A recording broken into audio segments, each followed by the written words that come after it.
Ba whip Granagh whip Nini Bong! Welcome back, Auto Buddies and Decepticharms, to Transformers AutoBook Club, a weekly video and podcast series where we read and deep dive into one issue or story per week from Marvel's Transformers comics. I'm Gary, your host bot, and there is a whole bunch of awesome Transformers news right here at the top of the show. As you might know, this year is the 40th anniversary of Transformers the Animated Movie, and to celebrate, they're doing something called the Transformers the Movie Apology Tour, which is basically the way that they're marketing celebrations for this movie, because a lot of people who watched it 40 years ago were traumatized as children, seeing Optimus Prime die. That's the way that they're framing this, but they haven't really done much to actually make up for that. I don't know if something is coming that will address that, but either way, there has been an announcement that the movie will be back in theaters in America. You can already buy tickets for that. I hope it's going to be global, or that we get a showing here in Japan. I am so jealous of everybody who is able to go and see this. I would love to go and see this movie with a room full of other people who want to go see this movie. My fear about it here is that it might be announced and it might happen and I might miss it because I won't know where to look to find that. But I'm going to keep Googling just in case, because I would really love to go and see that on the big screen. I've never done it. I've never been able to see it on the big screen. I would absolutely love to do that. Along with that though, they have also announced that the soundtrack is being reissued, and they've done something really smart. Instead of just printing the same soundtrack again that we all already own, they're doing something called Transformers the Movie... No, let me get this right. The Transformers the Movie, the Soundtrack, the Reformatted Edition. So it's a bit of a mouthful of a title, but it includes all 10 tracks that are on the soundtrack CD. But what they've done is that they've reworked them. So it's not that they've changed them radically, it's that they've done them again. So for example, they've released The Touch already by Stan Bush, and this time it's featuring the Knights of Unicron. And it's the same song. It's Stan Bush who recorded it again 40 years later and sounds fucking amazing. I can't believe how well his vocals have held out for the last 40 years. He sounds basically the same. The song is basically the same too. Like, if you know The Touch, you know the song. They haven't radically changed it. So what they've done is kind of put some different sounds in there. Like, they've changed the effect on the guitar. They've changed the sound of the keys at the beginning. So it's a strange one to listen to because, you know, I'm pretty sure I speak for everybody when I say that we love the soundtrack. And if you listen to those songs, you know them inside and out, like, instantly. So to hear it differently, like, my immediate reaction was like, no, I don't like it, because it's not the song. But after that initial feeling of weirdness from those different keys, actually, it's a really good version of the song, and I've listened to it a whole bunch of times. You can listen to it now. It's on YouTube. It's been on streaming services since a few days ago, too. It's great. It's really clever. I think this is the only thing that they could have done, really. There's no way to have this, and I don't use this word lightly, I don't use this word flippantly, iconic soundtrack. They could have just re-released it, but none of us would need that. We already probably own it, right? They could have put it on a vinyl, which I think already exists, too. They could have re-recorded the entire thing and made it completely different, and I think remixing these particular tracks, you're just not going to please everybody, and you'll be lucky if you please anybody, really, I think. So they're just doing them again, adding slight differences, changing things a little bit, but it's still, at the core, the same song that you know and love, and I think that's really the only thing they could have done. I've mentioned it a couple of times in the show before. I'm a big music person. I love music, and I'm so down for this. A bunch of different places, in the US at least, are stocking this on vinyl in various different colors. I don't really go for vinyl. I do collect CDs. I've been a CD guy for a long time. I don't know why exactly that is, but I think I like having a backup copy, because once I did delete about half of my iTunes library, and it was a disaster. But luckily I had all the CDs, so I could just put it back, but it took me months. I have a lot of music. So I definitely want to pick this one up on CD. And there's also a t-shirt which has the cover art for the album, which is awesome. I really like this picture. It's a Unicron in the background, like forming a circle. And then in the middle is Prime, but Prime's positioned so his head is in that orange circular section of Unicron. And then in front of Prime, whose chest is open, is Hot Rod, holding the Matrix in the place that the Matrix would be on Prime. It's really nicely layered and done. But I think I would prefer this if it didn't have the text on the top. It's got a big Transformers logo at the top, and then underneath that, it says the movie, and then it says the original soundtrack, the Reformatted Edition at the bottom in this kind of pink, kind of, I don't know what you call this font, like a kind of punky, cool font, I guess. And that image is so cool, but that text kind of gets in the way, I feel like. And I feel like the back of the shirt is fine. It lists the soundtrack tracks, and it lists who's redone them. And it looks kind of like a concert t-shirt. That's cool. I just wish I could have the front without the Transformers the Movie logo on it and the soundtrack logo on it, because that image is really cool. Were this like a, cheaper t-shirt, that would be no problem, but it's $40, which, when you consider how weak the yen is a lot of money for a t-shirt I don't love. I still kind of want it, because of course I do, but I don't know if I can swing this one. I don't know if I can buy that. And the last thing, while we're on the Transformers the movie front, the reissue of the comic adaptation of the movie, I mentioned that a few episodes ago, I think. The second cover has been revealed. You might remember I said that they were connecting covers, so now we've got an image of the first two and what they look like together, so here it is. So the cover for the first issue is Prime and Megatron fighting on top of a ship, it looks like. Prime's holding that kind of stake that's made of rock, and Megatron has his beam saber thing. Now in the middle, it's Galvatron, Cyclonus, and Scourge. And Galvatron's in the middle in kind of a power stance. He's holding his hands closed as fists, kind of up to his waist. And then Scourge and Cyclonus are standing behind him, also in a similar pose with their fists kind of clenched. And then Unicron is there in the background with his horns poking out of his circular spherical planet body. It looks so cool. I'm going to have to frame these somehow in a way that I can connect them and like display them. Because as much as I do want to read the comic inside, I have another version of that on the way, and I also have it inside these books. So within a few short months, I will have collected 3 versions of the same comic, but I don't care. This looks amazing and I want it. So that's all for Transformers news from me this week. So what have we got today? Today's story is I, Robot Master. So let's transform and roll into it. So this story is another pretty weird one, but I like it. I think it's goofy. I think it's trying to address some problems in the story that have arisen, and I think it's doing that in a really fun way. If I ever went to a Transformers convention, I would most definitely be wearing a costume of this character because it's so weird. So this is I, Robot Master, and the cover of the comic is actually showing us a cover of a comic, but it's offset. So it's like inside the comic cover, they've kind of put another comic cover askew at an angle. So it's like we're looking at a picture of a comic book, which is called Robot Master, and it says, "The man behind the machines." In the foreground, there's a guy with like kind of crazy curly brown hair. He's wearing like a ski goggle visor that's blue. He's wearing these bright red flared gloves, and he's got his hands raised by his face, and it looks like he's screaming. He's also wearing a cape, which is attached with like a gold pin. And then he's got an orange bodysuit with a little white logo. We can see a little bit of it there. We'll see more of it in the issue, but actually it's a mystery to me what it is and what it's supposed to mean. I'm so curious about that, but I couldn't find any information. And then behind him in the background, there's a mixture of Decepticons and Autobots, it looks like. I can see Bumblebee there, looking a bit orange. I think that's Hoist there, there's Soundwave, and then behind them all is a cityscape. Megatron made his reappearance in issue 13, Shooting Star, and after partly destroying the house of the crime lord Jake Lomax in his gun form at the hands of a small-time criminal, Joey Slick, Megatron pretty much just wandered off in Oregon somewhere. So it seems he doesn't have a map or any way to locate any of the 3 places the Decepticons are using as bases. Well, maybe it's 2 now. The end of Prime Time was a bit vague. The Autobots have promised to liberate GB Blackrock's oil rig and aerospace engineering plant from the Decepticons. The rig is still under Decepticon control, as we saw last issue, but the aerospace plant is where Jetfire was being kept before he was infused with life, and he has since been rescued from there, all of which we were just told about and didn't see. So it's possible that the plant is now back under GB Blackrock's control. Maybe not. It's also fully possible that now Jetfire has been made and the Matrix of Creation reclaimed by the Autobots. The aerospace plant has no further use as a plot point, and it might just never be mentioned again. We'll see. Either way, the Transformers having ways to locate each other, or not, is something that changes issue to issue lately, and we've never had anyone get lost just trying to get home before. Megatron has been searching, it says, for weeks to find something to satisfy the pains of hunger he's experiencing. And it says he's wandered through the wilderness of the northwestern United States, and now he's at a strip mine in Wyoming, which Google says is about 850 miles from Oregon, so poor Megatron's really gotten a long way from home without any way to fuel himself. All the fuel conversion has been happening at the Decepticon bases, so Megatron is lost and starving. His sensors detected hydrocarbons, which led him here to this mine, where he's now grabbing hold of a gigantic machine. This is a bucket wheel excavator. I'd never heard of those before, but they are the largest land vehicles in the world, and they're pretty fascinating if you have megalophilia, like I do. I'm always blown away by scale like this.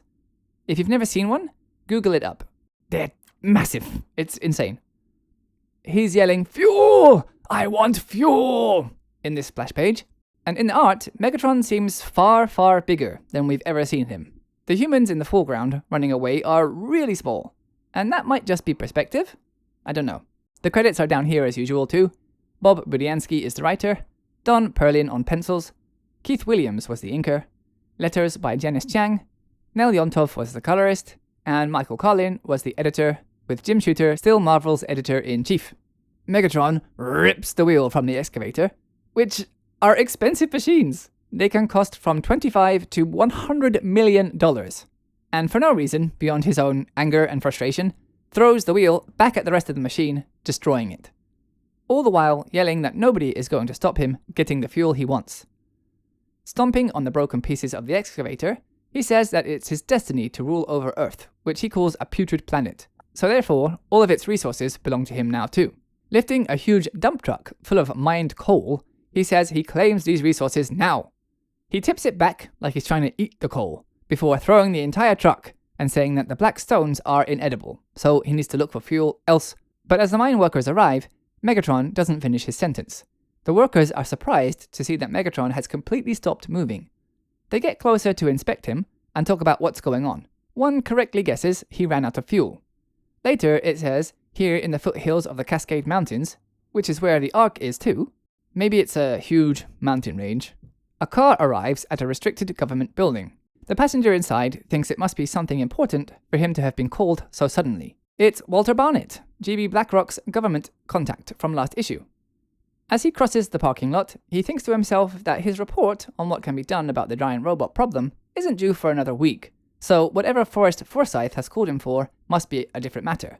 And it's a good thing too, because he has no idea what they can do about the robots.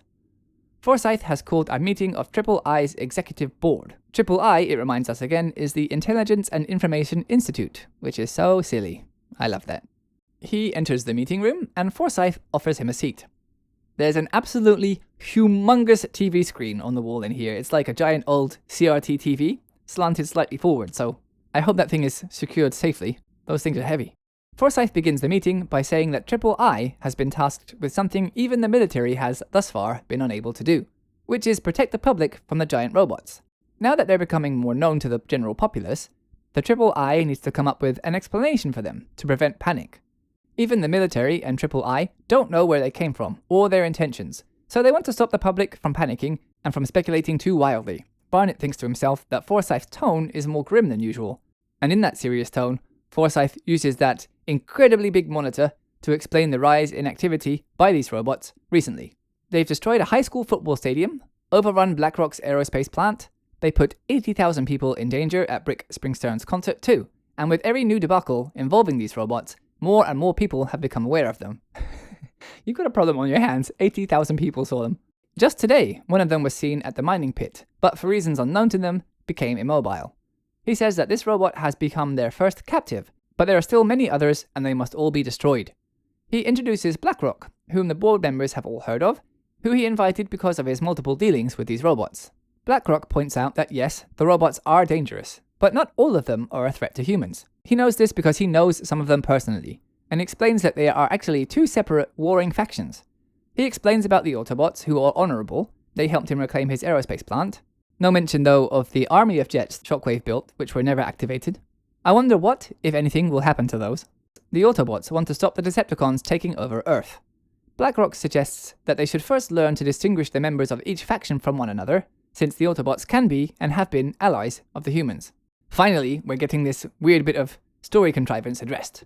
But it comes now, after the Autobots have taken the strange decision to begin covering up their emblems when they're in public. At the time, I speculated that that was for exactly this reason, so that the confusion can continue and at least make a bit more sense. But I don't see any really good reason for them to have just now decided to start covering them up. I want to take a second here to appreciate Don Perlin's human characters, because I think this artwork is really great, especially paired with the flat colours from Nel Yontov. I'm a big fan of flat colours. Barnett is listening intensely with a pencil in his hand resting on his chin, and there's another board member looking very serious there next to BlackRock. We'll get to it later, but I don't care for Perlin's close-ups of Transformer faces so far, but I really like his close-ups of the humans. I just wanted to point that out to counterbalance all the guff I've been talking about his artwork lately. So BlackRock has spoken a lot of sense here, and has pointed out some of the holes in the logic of the story. But Forsyth awkwardly cuts him off, and he thanks him for his time. BlackRock tries to protest. He says, I have more to... But Forsyth cuts him off, and he says they'll call him if they need his insight again. BlackRock leaves, mumbling that he was glad to help, but his speech bubble there ends with an ellipsis, so he's clearly reading the room, and he's gotten the message that Forsyth doesn't want his ideas or his input if they're headed in the direction that he was going. BlackRock, out of the room, he yells now. Whether the robots are allied and friendly or not is irrelevant, and though what BlackRock said is ridiculous, there is some evidence to support it. Regardless though, he wants to push the idea that all of them are a threat, and he wants all present to reconvene in 2 days, bringing with them an idea to quell any risk of public panic over the situation. And if they can't do it, they shouldn't bother to return. Ever. Later, Marnet arrives at his huge and lovely home, wondering what on earth he's going to be able to come up with in 2 days. His son excitedly runs to him with his arms open, and Walter begins, Stevie... ... He repeats his name. Stevie, I thought I told you to keep this place neat. There are a few toys and books on the floor, and he yells at his son to clean up the mess. And he's grabbed hold of him by the arm there, by the elbow.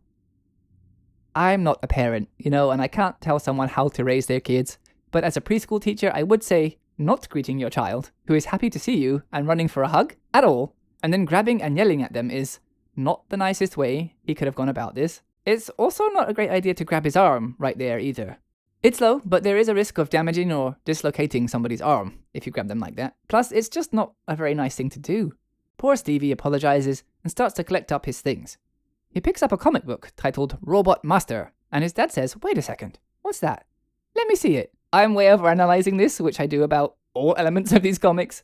And this was the 80s, right? But can I see it? Could you show me? Even just, let me see it please, would have been nicer. I'll get off my soapbox in a second, but words have power beyond their direct meanings, and so does your attitude and how you use them.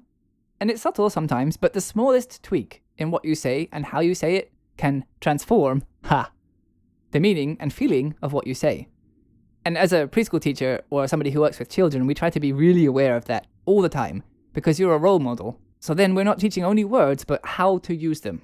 Anyway, Stevie asks, my Robot Master comic book? Walter takes a look, and he reads a page aloud. I am Robot Master. No power on this world or any other can stop my robot army. And he says, interesting. A woman appears, asking if he just got home. She heard him yelling at Stevie. Walter calls her honey, and he says he has to run right now to get a plane, but he'll explain things later.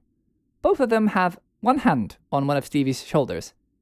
I don't think we'll see it, but it seems like there's a conversation they need to have about how Walter treats Stevie, but he's off the hook for now. Walter takes a plane to New York and arrives at the, quote, offices of a famous comic book publishing company. Inside, a curly-haired man with glasses, a purple polo neck, a white shirt open at the collar on top of that, and a green blazer on top of that, so he's really going for it with the layers there, is being yelled at by someone we can't see. They're hidden by a wall, but we can see their arm and a finger pointing at the guy. They tell him, Finkelberg, Robot Master is cancelled.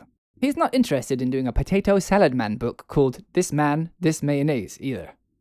The TF Wiki told me that this is a joke on the Fantastic Four story, This Man, This Monster. But why it's Potato Salad Man? I have no idea. Finkelberg pleads, just give me a chance. He says he can sell any story, but in the next panel, he's leaving the office, a little hunched over, with his hands in his pockets.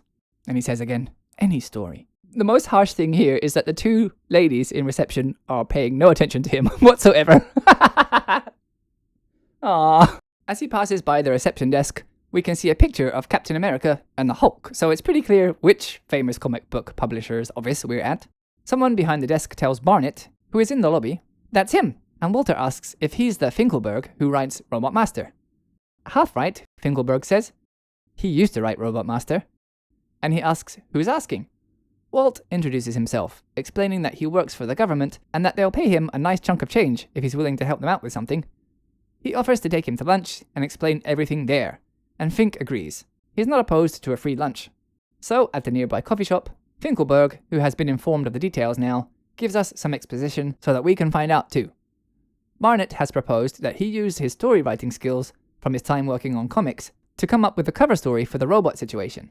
Walter confirms, and Finkelberg checks to confirm he'll be paid 25 grand for this. And Walter says if they like what he can come up with, sure. Finkelbergs that it's a way better paycheck than writing comics, and the timing is perfect. So he says aloud, yeah, it's a deal. He starts discussing ideas and says that the real story, that they're from another planet, is too wild. He says people will be jumping off bridges if that story gets around. I don't know how he got to that conclusion, but that's what he says, putting a cigarette in his mouth and lighting it. In a children's comic! The 80s, man.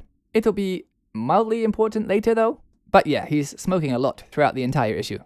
He blows some smoke rings and proposes that they make the story that someone is controlling the robots for some kind of terrorist agenda, which he says would worry people, but at least it feels like something that could reasonably happen. He suggests someone like the character Robot Master that he created. Barnett says it's a great idea. That'll give people someone to blame if the robots do start any more trouble. But they need someone to play the role of Robot Master.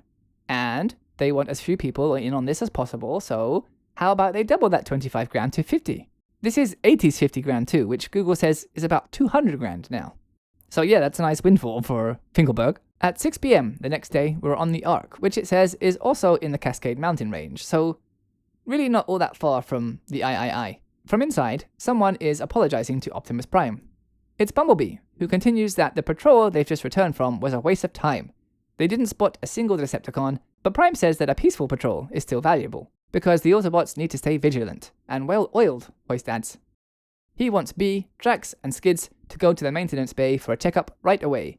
Drax complains, asking if they're always going to have to endure the, quote, indignities Hoist inflicts on them. But Skids reminds him of their rules while the three of them transform into robot mode. Every 1,200 miles, or every month, whichever comes sooner, they need a routine checkup. Which is very sensible. Hoist thanks him for his support, and asks Bumblebee to come with him first. But just then, a message from Wheeljack is broadcast over the radio.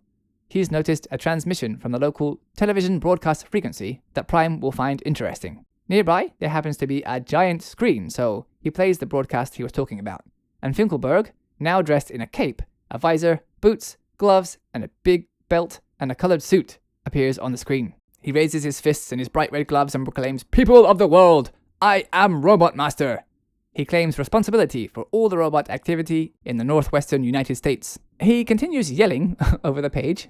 His arms are raised and his mouth's wide open. He looks like he's really going for it. And he says that he has demonstrated their limitless power, and he has shown that they are unstoppable. Bumblebee asks if his circuits are disconnected. He must be mad. But Prime thinks the more pressing question is, why would someone make such a bold and obviously false claim? In various places around Oregon, we see people reacting to this message. One family is eating dinner, and while Robot Master says he'll make some demands later, the man in this image says he bets that the communists are behind this.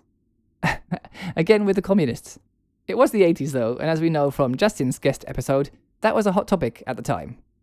In a store window, 7 people watch TV sets, and someone there yells that they bet the PLO are the ones who did this. While in BlackRock's office, he rages that the government must be behind this. Watching the TV, where Robot Master claims that everyone is going to be the subject of his will, or else, he continues, trampled by his army of robots.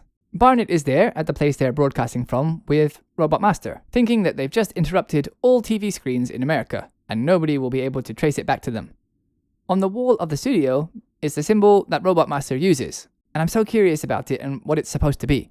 It looks like an O with a K on top of it, but this whole issue we don't really get a good look at it or an explanation, and the wiki has nothing, so I didn't manage to find any information about this from Googling. I don't know what it is, I'm so curious about it and why it was chosen. After the broadcast, Finkelberg says to Barnett how glad he is that it's over. He never intended to play this character to begin with. Barnett says he did a great job though, and Finkelberg admits that he thought he was pretty convincing, and like he said before, he can sell any story. But he'd rather get back to writing them than performing them. Walt tells him that that's fine, the job's done for now, and he can come and collect his big fat check tomorrow. Next, we're outside GB Blackrock's house at 8:30 a.m. the next morning. GB is mobbed by reporters as soon as he leaves his house, all asking him questions about the Robot Master and his involvement, or lack thereof, in the takeovers at his facilities. GB Blackrock says no, he didn't see Robot Master until last night, and he expects that that was the first time that anybody had ever seen him. A reporter asks if he means to say that he didn't exist before last night's broadcast, but Blackrock says no comment, and hurriedly leaves the scene. As his driver, Jeffries, opens the car door for him, he notices Bumblebee parked up behind his chauffeur car, and he tells Jeffries that he'll drive himself today after all. The reporters take that brief pause to descend on him again, asking if he thinks Robot Master is a hoax. But Blackrock refuses to talk, saying he's not suggesting anything, and he asks them, "Don't you have an ambulance to chase?" I had to look that one up, I didn't really understand the reference there.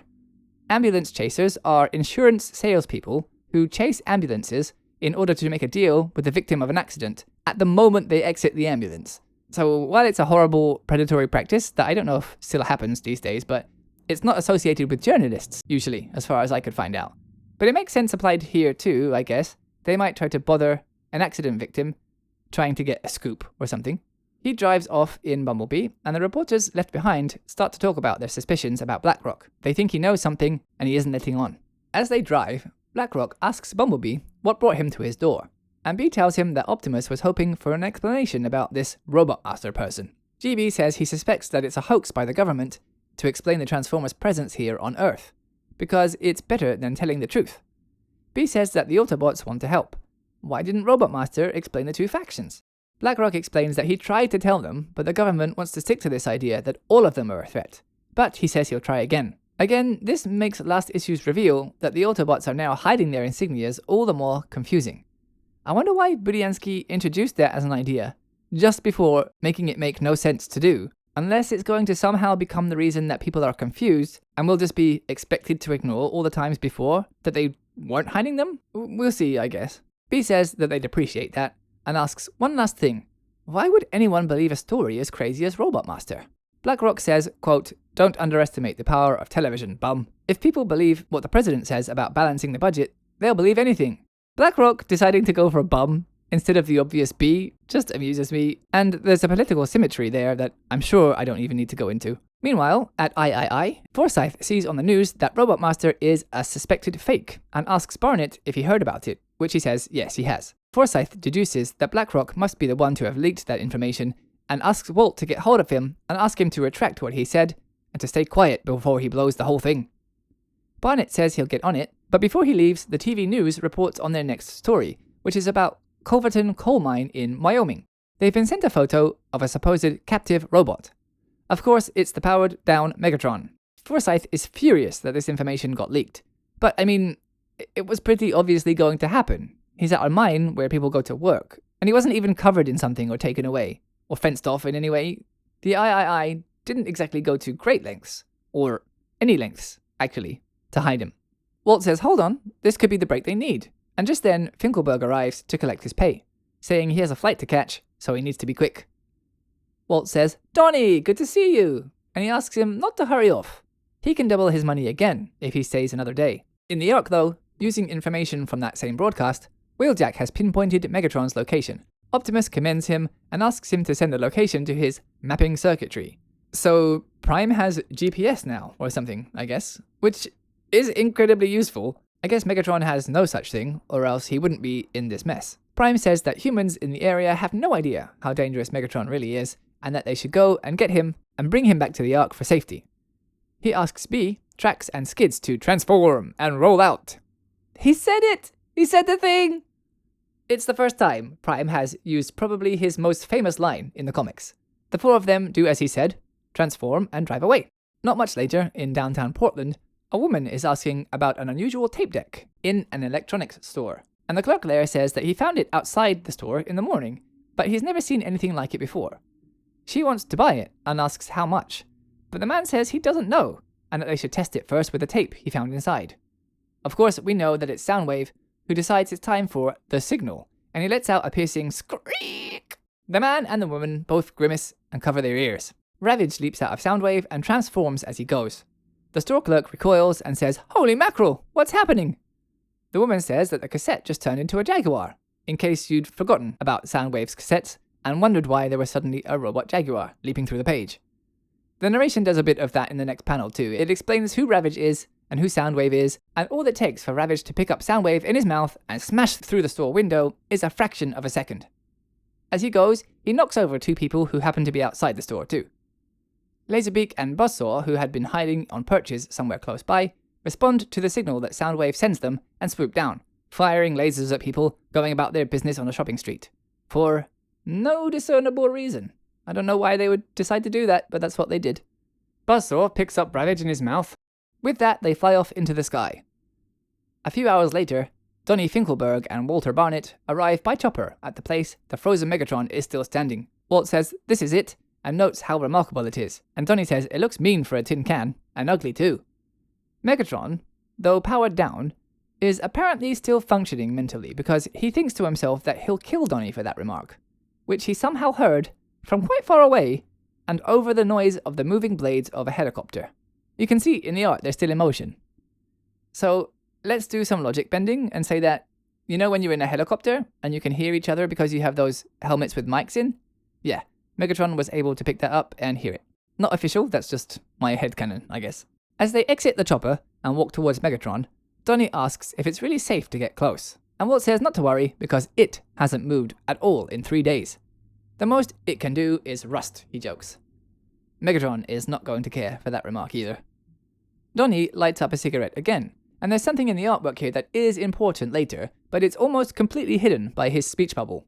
He's running a match against Megatron's body to light it, and then using that to light the cigarette, though we can't see the flame. It's odd that this wound up getting obscured. It's referenced again later, but I'd hazard a guess that this happened because the art was done before the lettering, and then the letterer didn't have enough space to fit everything in the panel, so when it came time to letter, there was no choice but to cover up his hand a little bit there. He says that even when he's not moving, Megatron still creeps him out. He wants to get on and do whatever it is they came to do, so he can leave. Megatron glares at the pair of them, and there's another close-up of Megatron from Perlin, in which Megatron looks so weird. He looks very bug-eyed here, and it's like his chin is down, he's making like a dramatic, angry face. But the eyes don't match the angle that his face is at, and his cheeks are extremely chiseled looking too. I really like Perlin's work on humans, but his Transformers in close-up. Actually, there's only really been Megatron that's been in close-up so far, but up until now, I have to say that I don't like them. Sorry, Don. Walt explains what they're going to do. They'll broadcast Robot Master again, this time claiming that Megatron is just an example of all the robots he has under his control. It'll make their story much more believable to have him appear next to a real Transformer, and one that's been seen by a lot of people recently. Donnie says that it's a solid story, all the while thinking about all the cash he's going to rake in from this. Another helicopter lands, and Donnie asks who it is. Did Walt start selling tickets to see his performance? Walt calls out to the passenger. It's Great Big Black Rock. He thanks him for replying to his invitation to join them here, and he says that he has a favor to ask. He wants Blackrock to publicly take back what he said about Robot Master. From the jump, Blackrock is angry with Barnett. He says, take it back! He's lucky that he only said what he said, and not anything more. For example, like how stupid it is of the government to decide to lump their potential allies, the Autobots, in with the Decepticons. He tells Walt that it's him who needs to go back on what he said previously. Walt brushes him off and tells Blackrock that if he isn't going to help, he can just leave. They'll figure this out with or without him. Blackrock says, fine, do what you want. But how long do you think the Transformers are going to let the government get away with claiming that this clown is their leader? And he points at Robot Master. Nini starts to retaliate to that verbal attack, but Walt speaks over him, asking what Blackrock means by that. Blackrock says that he means that smoking isn't the only risk to Donnie's health, and that he hopes he's made a will. The last panel is a close-up of Donnie looking shocked, so much so that his cigarette is falling from his mouth. From a high ridge, far enough away that they are super tiny in the art, 3 military members are standing next to a tank, and they shout down that they're all trespassing. Donniebot Finkelmasterberg asks what all the fuss is going on over there, and Blackrock says, those are the Autobots. Oh yeah! On the right, across from the tank, is a collection of shapes that I guess can pass for the Autobots once someone tells you that that's what it's supposed to be. Megatron wonders what they're doing here, though in his mind he calls them loathsome losers. Pfft, strong words for someone who just spent an entire issue as a petty criminal's plaything before getting so helplessly lost that he wound up more than 800 miles away from his base. Prime announces aloud that they come in peace, and the Autobots transform, which scares the crap out of the military, who are not expecting that. One asks, what's going on? Another says that they'll go and send an alert. Optimus asks them to send whoever is in charge here, and the remaining military member says Prime needs to stop, or he'll fire on him. Prime brushes him off, saying, the suspicions of these humans. He says they're wasting time, and so they'll just go and find the commander on their own. And the 4 of them just walk away. Which is probably the best course of action, I guess. Bum, yes, I will be using that now and again from now on, points out Robot Master, who he recognizes from the TV broadcast. There's a shot of what I think is what Bumblebee is seeing, and it looks like a camera's viewfinder, which is so interesting given what we've learned about some of the other Transformers' rudimentary, super low definition vision. It was mentioned before in Rock and Roll Out that Bumblebee could see the stage from the parking lot, and that he had like high-def optical sensors, but yeah, he can see, pretty well. It seems how different Transformers perceive the world around them is really vastly different. He sees Blackrock and he says surely he's going to intervene and help them, but before they can reach and speak to him, the tanks up on the ridge fire on them, and a military member standing between them is telling them to fire at will. Someone yells, "The humans attack!" Someone else says that they're savages for doing so unprovoked. Trax suggests that he fires his incendiary missiles at them, but Bumblebee replies, before Prime does, and again, it's probably not intentional, but that's a very subtle way of showing us that Prime has taught B well, and was right to entrust him with the new recruits. He says no, Trax. The only way that they can prove their peaceful intentions is not to return fire. Prime acknowledges this by saying Bumblebee is right. B, who has shown some real respect and admiration for Prime recently, must be absolutely thrilled to hear that. But if he is, it doesn't say so. Prime raises an open hand and calls out to them, telling them that they're here to protect them and mean them no harm. And in the pause in fire, B says, "See? They do listen to reason." Trax begins to say, well, maybe you're right, but before he can finish, one of those tanks fires on them again. Blackrock, big respect for him and his loyalty for this, grabs hold of Walt's collar and yells at him to call off the soldiers. It's clear that the Autobots came to help, but Barnett refuses to see it. I think intentionally, really. And he says that Blackrock is a fool. They're clearly here to rescue their comrade. Blackrock, what the hell? Blackrock! Blackrock points to the Autobots and yells again. Then why don't they fight back? Why? The narrator pops in to say that Barnett has no answer, nor the time to come up with one, because now Soundwave and his friends are landing close by. Megatron notices their entrance, as does Blackrock, who says, "But those are Decepticons!" The newly arrived Decepticons transform, and Soundwave announces to Megatron that they've come to rescue him. Soundwave thanks Laserbeak, who has flown overhead, dropping a strange yellow canister into his hand, which Megatron recognizes as fuel. They could have used an Energon cube for this, surely, but maybe that it's too unstable to be throwing around and dropping. This part reveals the earlier scene of Soundwave in the electronics store to be confusing and weird. He says that it was his covert observation post, and it was from there that he found out where Megatron was, what was wrong, and planned a rescue mission. Wait, what? Megatron has been missing for quite a while, right? Though we don't actually have a clear timeline or number of days. During that time, they haven't really looked for him. Shockwave took over as leader, and during that time, I guess he kept everyone busy, so it stands to reason that they weren't, allowed or given time to look. Shockwave also went missing, and during that time, Soundwave kind of stepped into the leadership role for a moment, at least in the UK comics, but instead of searching for Megatron, he searched for the Dinobots and did whatever it was he thought he was doing Dinobot hunt. But whatever that was, it was not searching for Megatron or Shockwave. Sure, maybe he was planning to take the role of leader for himself at that time, but if so, it makes no sense for him to mount this rescue mission here. The way he's gone about this is baffling too. Both the Decepticon leaders are missing, and for whatever reason, they can't just remotely track them. A sticking point that has been really, really messy over the past few issues. So what he decides to do, to get a lead on one or other of them, was to turn into cassette player mode and just leave himself outside an electronics store. From there, he heard the news broadcast, and then from there, what? Heard the exact location and knew how to get there and headed straight over? I don't really know. This is Budiansky's explanation of how this winded up happening, right? He had half one page and then half of another page to show us how Soundwave was going to find Megatron. And for my money, there were other clearer ways that this could have gone down. Anyway, Soundwave tells Megatron that the fuel should get him back to full strength, and Megatron is pleased to feel the power begin circulating around his body. He yells, "Megatron functions!" Which I love as a line, but Don Perlin's rendering of this is quite terrifying. His face is kind of long and thin, and elongated, and his mouth, once again, is that metal grate. It's very, very creepy. I do realize how long I've just spent bashing both the writer and the artist, so I do feel the need to say that I really enjoyed this issue, and Budiansky is still doing interesting stuff.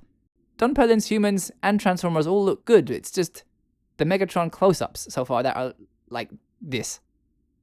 Anyway, speaking of Megatron, he continues his angry rampage from the beginning of the issue, and he blows a truck to pieces with his fusion cannon, proclaiming, "Megatron destroys!" And then he stomps on and fires at BlackRock's helicopter.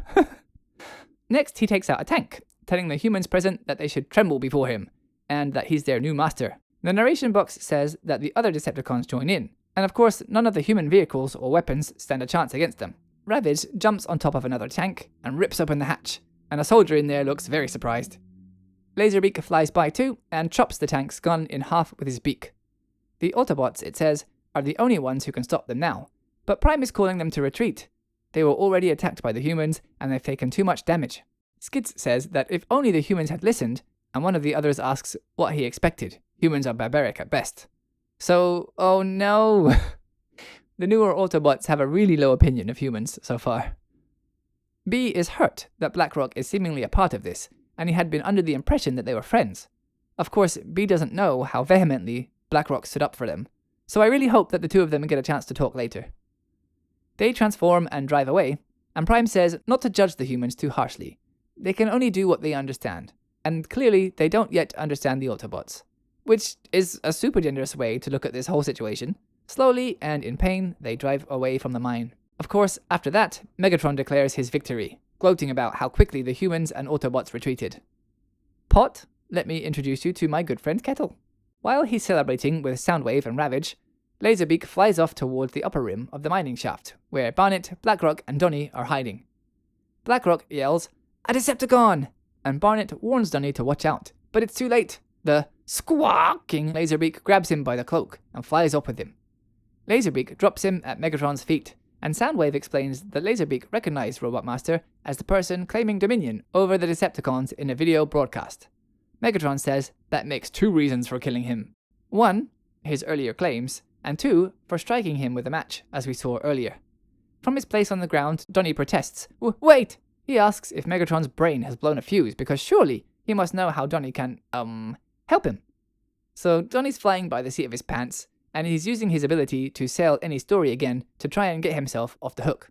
Megatron seems to notice that, and he calls Donnie a pitiful creature, who he can see is trying desperately to find a way to stay alive.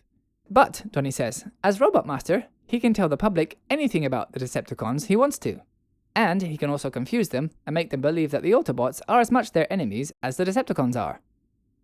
And the pieces fall into place. Is this why the Autobots are now covering their insignias? For this to work? Was this, and Forsyth's choice not to differentiate the Transformer factions intentionally, Budiansky's attempt to keep the humans scared of the Autobots, and to give a plot reason for why the humans and Earth's military don't just team up with the Autobots and waste the Decepticons? Or was this influence from Shooter and Marvel, adding a dash of X-Men in here with the world that hates and fears them thing? I suppose we'll never know for sure, but wonky as it's all playing out, vindication for Budiansky. I can see what he's trying to do here, I think. Soundwave says that what Donnie is saying is illogical. Megatron, and I just have to read this verbatim, says, "But I detest every molecule in that fleshling's form. Allowing him to live would be a mockery of every principle I hold dear." Alright, damn. So Megatron is pissed off. He ends his tirade with saying that, worse than all that, Robot Master would still be convincing the people that he is in control of Megatron. Donnie fumbles and says, right, but he tells Megatron not to worry because he can sell any story. And so, 45 minutes later, with the help of Soundwave, the Decepticons and Robot Master use the leftover equipment from the previously planned broadcast to broadcast a different message. Robot Master appears in front of Megatron and he says he's returned. He wants to show anyone who doubted him before that he's for real, and he's going to prove it by showing them Megatron.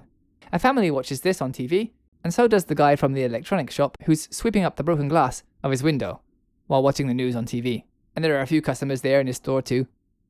Robot Master says that he's going to order Megatron to use just a fraction of his strength to crush a boulder, which he does. He proclaims to the entire world that the rest of his robot army are standing by to do the same thing to the rest of the planet. Everybody needs to submit to him or else suffer the fury of his robots. Once the broadcast is finished, Donnie oversteps once again. He says he actually thinks he's pretty good at playing Robot Master, and he calls Megatron Meggy. To his face!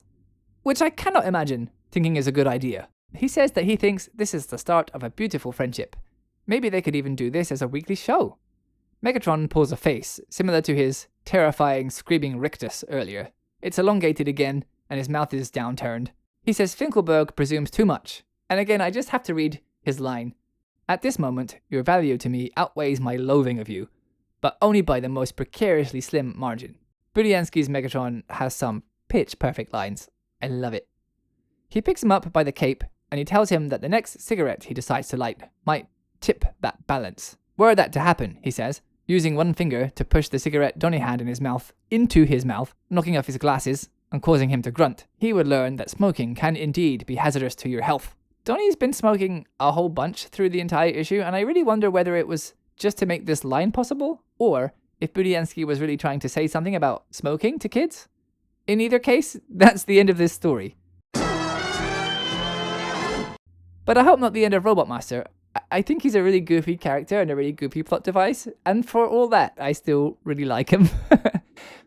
So yeah, another really weird one from Budiansky, and though there are some plot points and things that are going on that I just don't think make any sense, like the Autobots hiding their insignias, I can see what he's trying to do. He's trying to keep the comic going, and he's trying to engineer it so that people are still confused about the Decepticons and the Autobots, and to give a reason why, like, everyone doesn't just team up and kill the Decepticons, which, you know, would in the comic. Does that make it better? I don't know. I feel like knowing what he's angling at and knowing the reason for those things helps me when something seems really silly or, seems like it doesn't make sense. It helps me to forgive something in a story that doesn't make sense or is really weird. It's too bad that the Autobots deciding to cover up those insignias came so recently, because if that had been the case from the beginning, it would make a bit more sense. And I think that's, maybe what happened was that he realized it doesn't make sense, but it took until now to kind of put together that it's going to impact the entire series going forward. So we had to come up with some way to stop that from happening. And wonky as it is, that's what he's done. So yeah, it's ham-fisted, but it was also kind of necessary. And we'll see how it plays out as we continue. But so yeah, I'll keep keeping an eye on this insignia situation and the tracking situation. I really hope at some point Budiansky decides what's going on with that. Like, can they track each other or not? Do they have GPS or not? Do they have maps or not? The fact that Megatron just wandered off and got lost is really funny to me. So yeah, I don't really know what I think about this issue, really. It's a lot of fun. I really like Robot Master as a character. I think it's really goofy and silly. But also, it's really sensible for the government to start to make reasons for these things to be happening when they don't know exactly what's going on.